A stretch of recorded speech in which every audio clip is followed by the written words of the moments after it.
Ya, nama saya Masinton Pasaribu, S1 Hukum. Nah, latar belakang saya itu ketika masih mahasiswa sudah ikut dalam pergerakan mahasiswa ya, sudah berorganisasi dan berpolitik lah, politik di tataran mahasiswa seperti itu. Nah, kemudian ketika masa dulu itu kita masih ikut protes rezim otoritarianisme Orde Baru Soeharto pada saat itu. Nah, maka kemudian saya menjadi salah satu bagian dari sejarah reformasi 98 di pergerakan mahasiswa.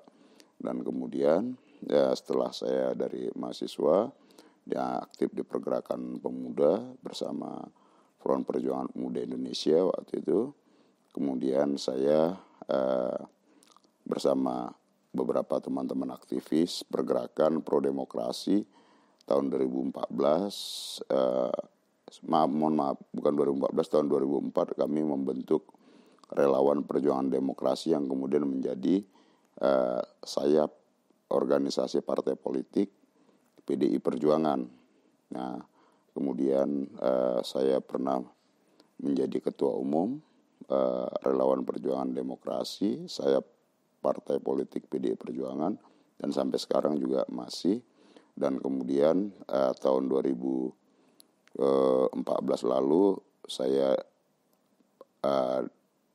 dicalonkan dan mencalonkan sebagai calon legislatif DPR RI dari daerah pemilihan DKI Jakarta II yang meliputi Jakarta Selatan, Jakarta Pusat, dan luar negeri.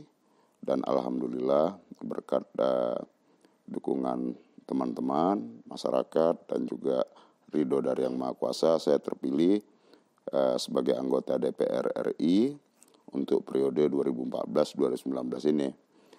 Sehari-hari saya di DPR itu hingga sekarang, dari mulai sejak dilantik sampai sekarang saya di Komisi 3 DPR RI yang membidangi masalah hukum, hak asasi manusia, dan keamanan.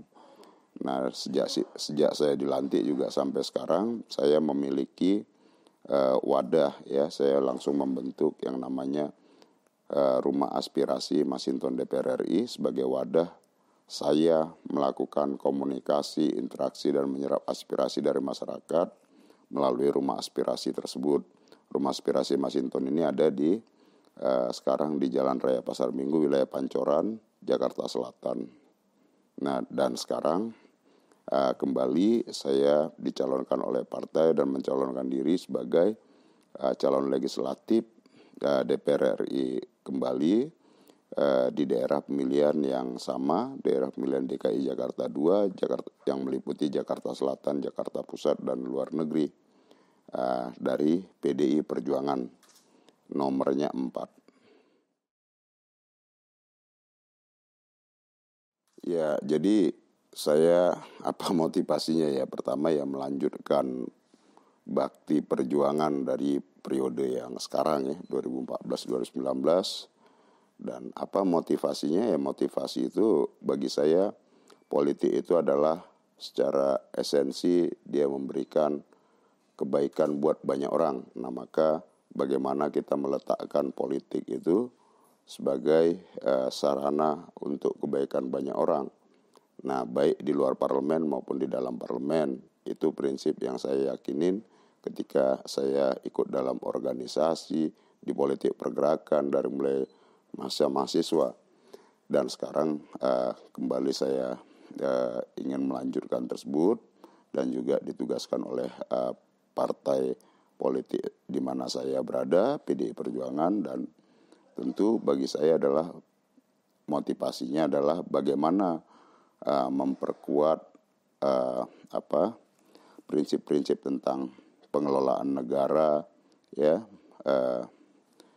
dia tetap dengan ajas Pancasila, kemudian juga dengan membuat aturan perundang-undangan yang sesuai dengan prinsip dasar kebangsaan kita, dan kemudian ditujukan untuk tujuan negara kita Indonesia merdeka, seperti yang mewujudkan keadilan buat siapapun, buat masyarakat, khususnya masyarakat Indonesia seperti itu. Nah, jadi tentu motivasi ini yang sampai sekarang adalah membawa kita dengan semangat berpolitik di DPR itu, baik itu dengan semangat komitmen bersih, komitmen kerakyatan, komitmen tetap dengan nasional, komitmen demokrasi, itu bagi saya yang prinsip.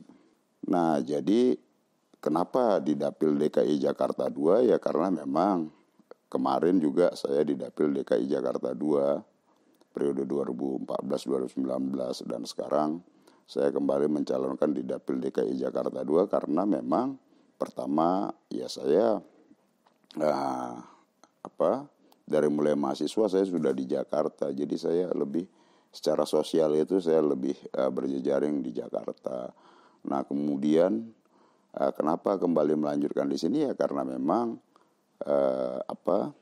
ya saya juga terpilih dari sini, ya saya juga berinteraksi dengan sehari-hari dengan masyarakat warga Jakarta ya, khususnya Jakarta Selatan, Jakarta Pusat, contohnya seperti itu ya, maka kembali saya mencalonkan di daerah pemilihan yang sama. Nah tentu bagi saya ada juga tugas yang belum selesai dalam ini saya ya, umpama dalam konteks memperjuangkan aspek yang juga diperjuangkan oleh teman-teman diaspora Indonesia. Nah itu nanti juga bisa kita bahas berikutnya.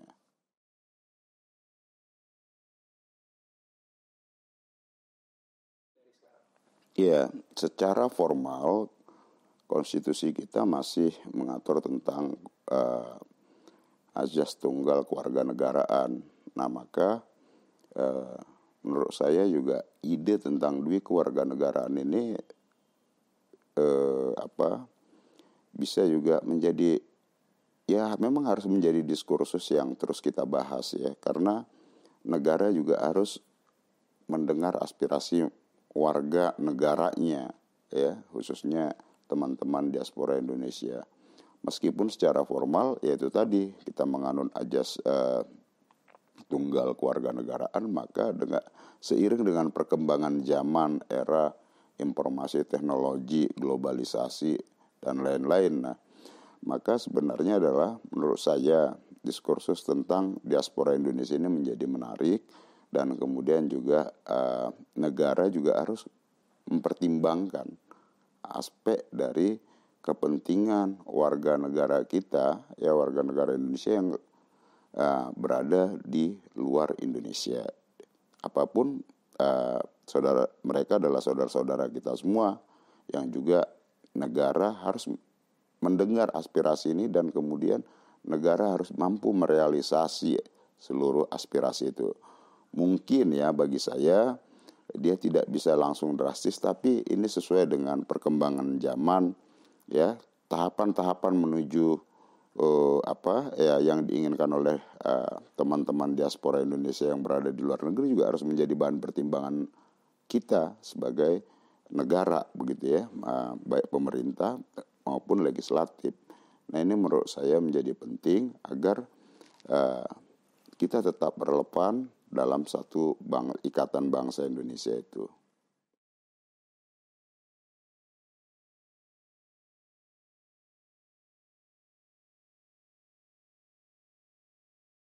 Ya pertama dari sisi regulasi ya, kita di DPR bersama pemerintah itu beberapa kali itu melakukan revisi, termasuk kemudian sampai lahirnya Undang-Undang 18 tahun 2017 tentang perlindungan terhadap pekerja migran kita yang ada di luar negeri seperti itu. Nah itu bagian dari upaya negara melakukan perlindungan terhadap warga negara saudara-saudara kita yang menjadi pekerja migran di luar negeri. Nah, berkait dengan moratorium tentu ini juga harus menjadi perlu kita kaji. Nah, pertama memang ketika banyaknya ya pelanggaran hak asasi manusia terhadap saudara-saudara kita yang berprofesi sebagai pekerja di luar negeri begitu ya, khususnya pekerja-pekerja yang mohon maaf tingkat yang dianggap unskill gitu ya. Nah memang perlu negara mempertimbangkan untuk melakukan moratorium itu. Sampai kemudian ada jaminan yang memang real dan konkret baik dalam bentuk aturan, regulasi dan aspek pengawasan yang dilakukan oleh negara penerima tenaga kerja kita. Nah jadi memang negara kita ya pemerintah tidak cukup hanya mengirim tapi harus melakukan kesepakatan dengan negara yang menerima tenaga kerja kita. Ya terutama dari aspek kehidupan, perlindungan dan lain-lain seperti itu. Negara ya memang harus melakukan perlindungan maksimal terhadap warga negara kita. Nah ini kebetulan saya di Komisi 3 ya. Kami sering itu di beberapa wilayah seumpama di NTT, di beberapa titik-titik pengiriman tenaga kerja, ya rekrutmen tenaga kerja kita. Nah, kami selalu tekankan supaya polisi melakukan pengawasan terhadap itu meskipun sudah ada BNP 2 TKI ya, tapi aspek penegakan hukumnya juga baik itu terhadap yang kami anggap praktek-praktek perdagangan manusia gitu. Nah, maka baik itu terhadap pengawasan terhadap TKI yang dalam tanda petik tadi itu memang melakukan pelanggaran yang kita sebut nakal tadi itu ya melakukan pelanggaran prosedur dan lain-lain. Nah maka itu harus ditindak betul ya karena apapun tidak bisa ini kan manusia ya kita tidak boleh hanya melihat sisi aspek bisnis walaupun meskipun itu PJTK itu legal dan sah. Tapi kita tidak boleh semata-mata mempertimbangkan aspek bisnisnya saja, aspek keuntungan dan lain-lain. Juga harus mengikuti aturan prosedur yang ada dan juga kemudian negara juga dalam sisi penegakan hukum harus berlaku tegas terhadap PJTKI yang melakukan pelanggaran-pelanggaran baik itu dari sanksi administratif sampai kemudian sanksi pidana apalagi yang terkait dengan perdagangan manusia seperti itu. Ya tentu ada beberapa hal yang secara nasional hari ini adalah tantangan dalam konteks kita sebagai bangsa Indonesia. Pertama itu ya tentu tugas kita adalah bagaimana mewujudkan tentang keadilan tadi. Tentu tantangannya adalah era global pasar bebas itu juga menjadi bagian dari tantangan. Bagaimana kita tidak memperlebar jurang kesenjangan seperti itu. Nah, bagaimana rasio keadilan itu bisa kita wujudkan dalam berbagai bentuk aturan regulasi dalam kita menghadapi era pasar bebas dan globalisasi ini. Nah, yang kedua adalah tantangan dalam aspek sehari-hari. Kita melihat tantangan ada yang namanya dalam keseharian itu ada yang kelompok-kelompok ekstrim. Itu kita katakan masih ada ini tantangan terhadap keberagaman dalam masyarakat kita. Karena apapun Indonesia ini adalah lahir dari konsensus kebangsaan kita ya. Nah, Indonesia didirikan semua untuk semua, negara yang berlaku untuk semua buat semua, maka ini adalah menjadi tantangan kita seperti itu. Nah, maka saya melihat satu sisi aspek keadilan, sisi yang lain adalah tantangan dalam merawat dan menjaga kebinekaan dalam kehidupan sosial dan kehidupan bernegara kita. Jadi ini menurut saya juga menjadi sangat penting dalam konteks isu nasional. Selain isu-isu politik itu harus dimuarakan pada merealisasi keadilan dan merawat kebinekaan tadi. Kita sebagai sebuah entitas bangsa Indonesia itu.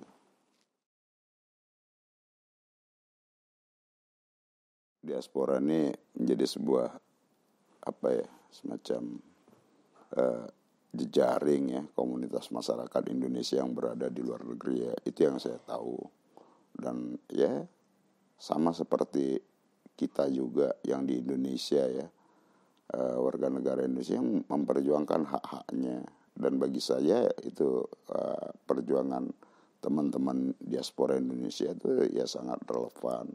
Nah, tinggal bagaimana nanti negara mampu memfasilitasi ini semua, meskipun tahapan-tahapan tadi ya. Tapi apapun, sekecil apapun yang disuarakan oleh masyarakat atau warga negara Indonesia yang berada di luar negeri memang harus bisa didengar oleh negara. Ya tentu saya juga mohon maaf sebagai anggota DPR yang mewakili Dapil DKI Jakarta 2, di mana ada teman-teman yang juga bagian dari diaspora Indonesia, khususnya yang di luar negeri. Beberapa kali saya ketemu ya, tapi memang habis itu terputus. Ini aspek dari komunikasi gitu.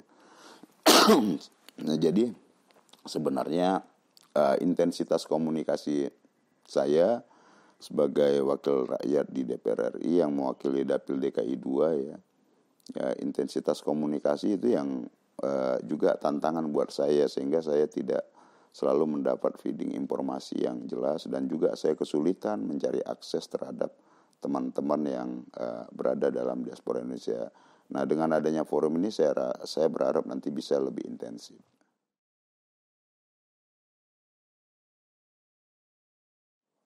Tentu ini bagaimana bisa disinergikan ya. Tidak harus balik kampung. Ya sama ibaratnya kalau saya perantau. Ya saya lahir di Sumatera sana. Saya kan nggak harus balik ke Sumatera, karena juga saya berproses dan hidup hari ini itu ada di luar Sumatera, kan seperti itu, meskipun masih sama-sama wilayah Indonesia. Nah, tapi bagaimana teman-teman yang luar negeri ya tidak harus selalu kembali ke Indonesia menurut saya ya, karena juga ya kalau balik kemari juga menyangkut kehidupan. Ya kita juga tantangan terbesar kita adalah menyediakan lapangan kerja juga, itu yang sedang berproses dan berjalan. Dan kemudian juga pun kalau ada pekerjaan juga ya menyangkut nanti upah gitu. Tapi menurut saya juga bagaimana khususnya yang memiliki prestasi yang baik juga bisa saling berkontribusi buat kebaikan bangsa Indonesia. Karena saya yakin teman-teman diaspora di Indonesia yang ada di berbagai negara dimanapun berada, semangat kebangsaannya juga sangat tinggi. Nasionalisme teman-teman diaspora juga nggak bisa kita ragukan ya, saya yakin tetap tinggi. Nah, jadi ini adalah menurut saya juga mengenai tidak harus melulu balik ke Indonesia ya, bisa juga nanti mana yang pengen balik ya negara bisa fasilitasi untuk yang punya prestasi tinggi. Mana yang belum ingin balik juga ya nggak apa-apa, tapi bisa saling bersinergi seperti itu.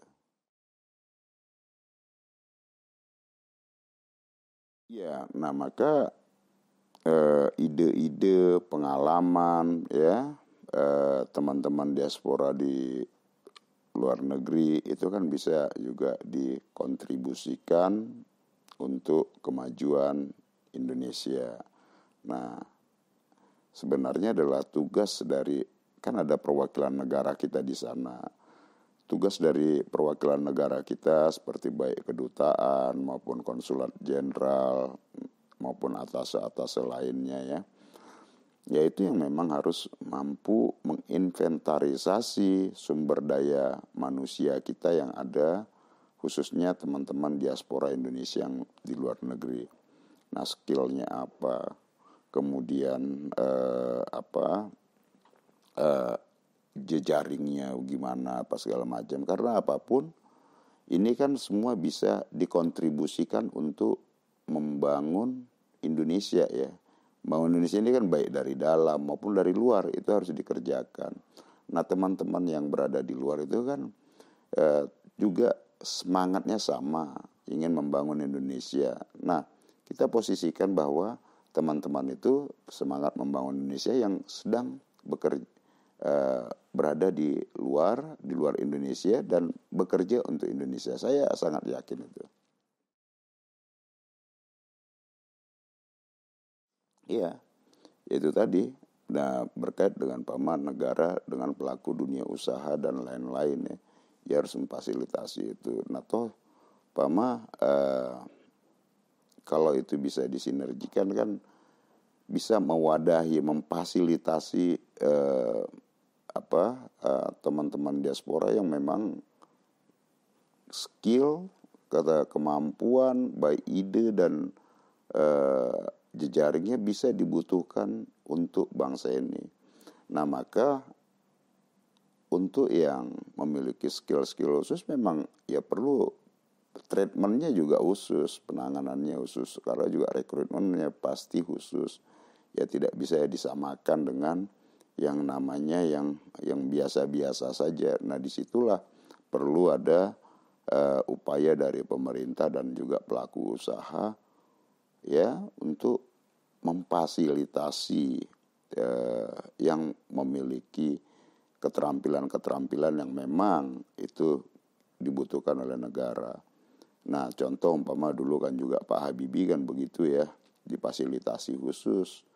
Nah, juga dulu juga ketika Bung Karno memberangkatkan anak-anak muda Indonesia untuk mendapatkan ilmu pengetahuan dan diharapkan kembali ke Indonesia, itu kan ada transfer pengetahuan seperti itu. Nah, kita harapkan negara harus mampu memfasilitasi yang seperti itu.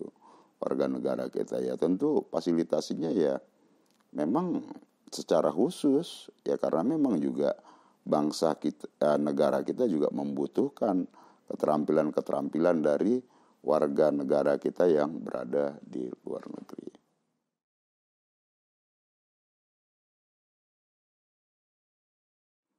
Ya, pertama itu ya generasi-generasi berikutnya ya untuk tetap dengan menanamkan nilai-nilai keindonesiaan.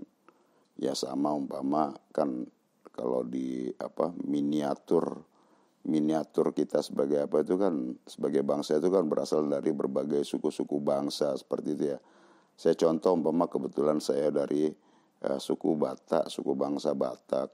Nah, ketika saya dalam kehidupan sehari-hari itu selalu orang tua umpama menyampaikan, kamu jangan lupa pada akar budaya kamu, adat istiadat orang tua kamu, seperti itu. Nah, sama halnya ketika umpama dalam skala besar sebagai sebuah entitas bangsa, ya bagaimana supaya tidak lupa dalam konteks keindonesiaan. Seperti itu. Nah, itulah yang sampai ke generasi-generasi berikutnya. Nah, sehingga dimanapun berada tetap dalam aspek keindonesiaan, menanamkan nilai-nilai keindonesiaan.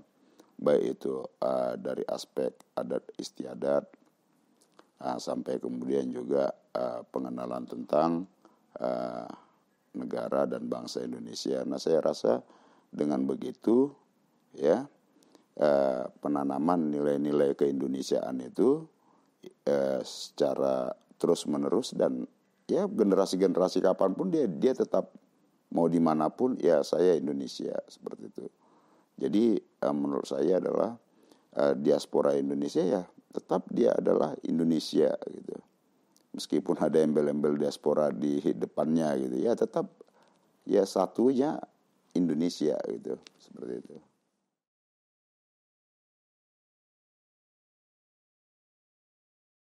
Ya pertama bagaimana karena kan isu tentang toleransi ini kan juga penting buat kita berkait dengan kebinekaan. Sebenarnya ya Indonesia itu dasarnya semua toleran dalam keseharian masyarakatnya ya.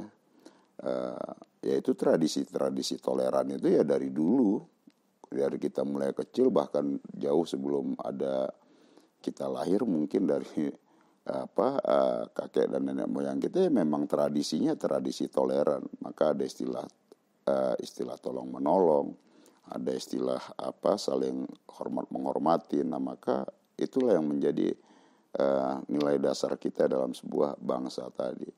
Nah, dalam kaitan dengan diaspora tentu karena kita juga paham-paham ekstrem ini kan lebih banyak sesungguhnya ya paham-paham impor ya, jadi datang dari luar seperti itu. Nah, bagaimana kemudian kita bersama-sama untuk saling mampu menangkal dan membendung ini.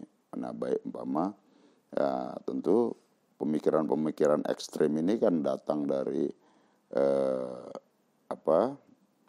datang dari luar tadi yang kita sebut ya semacam ideologi impor lah itu ya. Nah, yang masuk ke Indonesia meskipun itu dalam kecil-kecil, kemudian dia bergerak secara militer dan itu menjadi tantangan sendiri. Nah, bagaimana kemudian kita bersama-sama baik yang di dalam maupun teman-teman yang di luar kita mampu mencegah dan menangkal bibit-bibit intoleran tadi itu.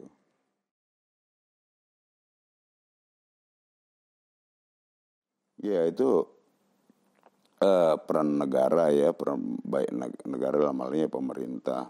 Nah, yaitu tadi mengoptimalkan itu peran-peran diaspora itu ya tadi membangun intensitas komunikasi yang terus-menerus ya dari ya seperti tadi saya sampaikan ya sebagai perwakilan negara kan ada kedutaan besar, ada konsulat jenderal, ada atase ya dari berbagai bidang gitu. Nah, ini kan harus mampu yang saya katakan tadi menginventarisasi warga negara kita, kemudian melakukan identifikasi terhadap warga negara kita yang ada di luar Indonesia atau juga diaspora Indonesia tadi ya, meskipun dia mungkin sudah berkeluarga negaraan lain tapi tetap dia merasa Indonesia apa segala macam. Nah, ini kan juga harus bisa diajak untuk berkontribusi dalam konteks membangun Indonesia tadi, memperkuat Indonesia kita. Nah, maka tugas negara adalah bisa mengkomunikasikan dan memfasilitasi teman-teman diaspora itu. Nah, oke, kalau hari ini mungkin belum semua aspirasi yang bisa disampaikan oleh teman-teman diaspora itu terakomodir. Nah, paling tidak pemerintah harus terus proaktif untuk menyapa dan mengelola serta memberdayakan potensi-potensi teman-teman diaspora untuk berkontribusi kemajuan Indonesia tadi.